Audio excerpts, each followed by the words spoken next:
बसंत पंचमी के दिन महाकुंभ में स्नान का महत्व और भी गहरा है और इसके पीछे कुछ और महत्वपूर्ण धार्मिक, पौराणिक और सांस्कृतिक पहलू हैं। एक, शिव और गंगा की विशेष कृपा। महाकुंभ मेला विशेष रूप से बसंत पंचमी के दिन भगवान शिव और मां गंगा की विशेष कृपा प्राप्त करने का अवसर होता है। माना जाता है कि गंगा के पवित्र जल में स्नान करने से व्यक्ति के समस्त पाप धुल जाते हैं और उसे मोक्ष की प्राप्ति होती है। शिव पुराण के अनुसार भगवान शिव का आशीर्वाद भी इस दिन विशेष रूप से प्राप्त होता है। यही कारण है कि इस दिन स्नान को अत्यधिक पुण्यदायक माना जाता है। दो, पापों का नाश और मुक्ति का अवसर। महाकुंभ के दौरान, विशेषकर बसंत पंचमी के दिन स्नान करने से एक व्यक्ति के सभी पापों का नाश हो जाता है और उसे आत्मिक शुद्धि मिलती है। यह माना जाता है कि गंगा के पवित्र जल में स्नान करने से मुक्ति की प्राप्ति होती है और जीवन में कोई भी दैहिक, मानसिक या आत्मिक रुकावट नहीं रहती। जो लोग इस दिन स्नान करने में विफल रहते हैं उन्हें अगले महाकुंभ तक इंतजार करना पड़ता है। तीन, पुण्य का संचय और जीवन में समृद्धि। बसंत पंचमी के दिन महाकुंभ में स्नान करने से न केवल आत्मिक शांति मिलती है बल्कि व्यक्ति के जीवन में धन, वैभव और समृद्धि का मार्ग भी खुलता है। इस दिन स्नान करके सरस्वती माता को आशीर्वाद भी प्राप्त होता है, जो ज्ञान और सृजनात्मकता की देवी है।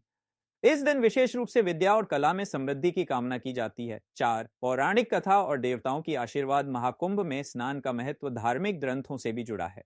पुराणों के अनुसार बसंत पंचमी के दिन देवताओं और राक्षसों के बीच समुद्र मंथन हुआ था, जिसमें अमृत प्राप्त हुआ। इस दिन को अमृत स्नान के रूप में भी मनाया जाता है। साथ ही इसे देवताओं की कृपा प्राप्ति का दिन माना जाता है, जब भक्तों के दिल से सभी दुख और पाप मिट जाते हैं। पांच, बसंत पंचमी का त्योहार और प्रकृति के साथ एकता। बसंत पंचमी का पर्व प्रकृति के साथ एकात्मता का प्रतीक भी है।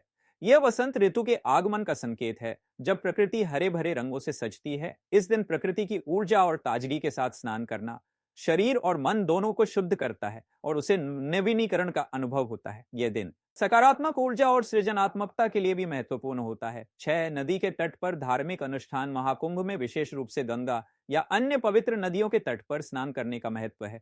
नदी तट पर हजारों श्रद्धालु कीर्तन, भजन और ध्यान करते हैं, जिससे पूरे वातावरण में एक दिव्य शांति का एहसास होता है। यह समय आध्यात्मिक उन्नति और मानसिक शांति प्राप्त करने का होता है, जो व्यक्ति के जीवन में एक नई दिशा प्रदान करता है। सात, कुंभ स्नान और आस्था का संगम। महाकुंभ का आयोजन हर बार एक विशेष स्थान पर किया जाता है और यह स्थान पवित्र नदियों के संगम पर होता है। यहाँ लाखों श्रद्धालु एकजुट होते हैं और इस सामूहिक स्नान को पूरे देश और दुनिया में आस्था का सबसे बड़ा प्रदर्शन माना जाता है। बसंत पंचमी के दिन जब श्रद्धालु एक साथ स्नान करते हैं, यह सामूहिक आस्था और विश्वास का प्रतीक बनता है। हमसे जुड़े रहने के लिए हमारे चैनल को लाइक, शेयर और सब्सक्राइब जरूर करें। बहुत बहुत धन्यवाद। जय हिंद।